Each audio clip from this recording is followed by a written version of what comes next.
श्रीमद्भगवद्गीता भक्तियोगः। अर्जुन उवाच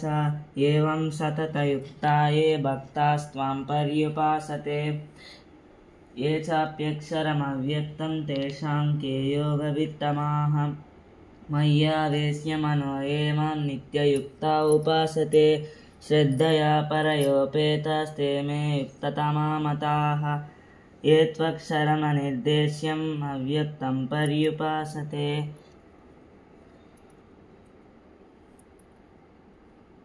सर्वत्र गमचिन्त्यं च कूटस्थमचलं ध्रुवं सन्नियन्येन्द्रियं ग्रामं सर्वत्र समबुद्धयः ते प्राप्नुवन्ति मामेव सर्वभूतहिते रताः क्लेशोऽधिकतरस्तेषाम् अव्यक्तासक्तचेतसाम् अव्यक्ता हि गतिर्दुःखं देहवद्भिरवाप्यते ये तु सर्वाणि कर्माणि मयि सन्न्यस्य मत्पराः अनन्येनैव योगेन मां ध्यायन्तोपासते तेषामहं समुद्धर्ता मृत्युसंसारसागरात् भवामि न चिरात् पार्थ मय्यावेशितचेतसाम् मय्येव मन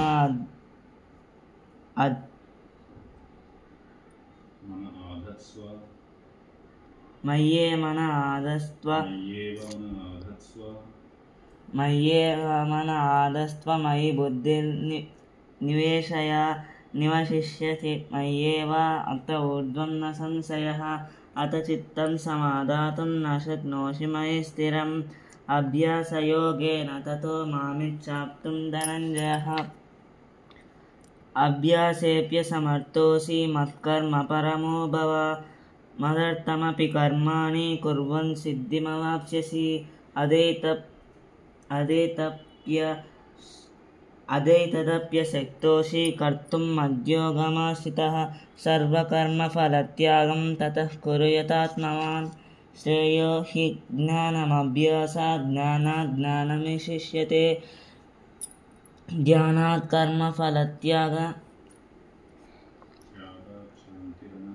त्यागशान्तिरनन्तरम् अद्वेष्टा सर्वभूतानां मैत्रः करुण एव च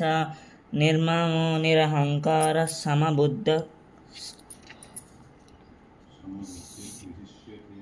समदुःखः सुखक्षमी सन्तुष्टः सततं योगी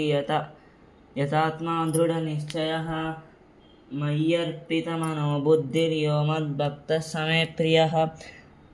यस्मान्नो द्विजतेन् लोको लोकान्नो द्विजतेञ्चयः हर्षामर्षगतिर्मुक्तो यः च मे प्रियः अनुपेक्षः शुचिर्दक्ष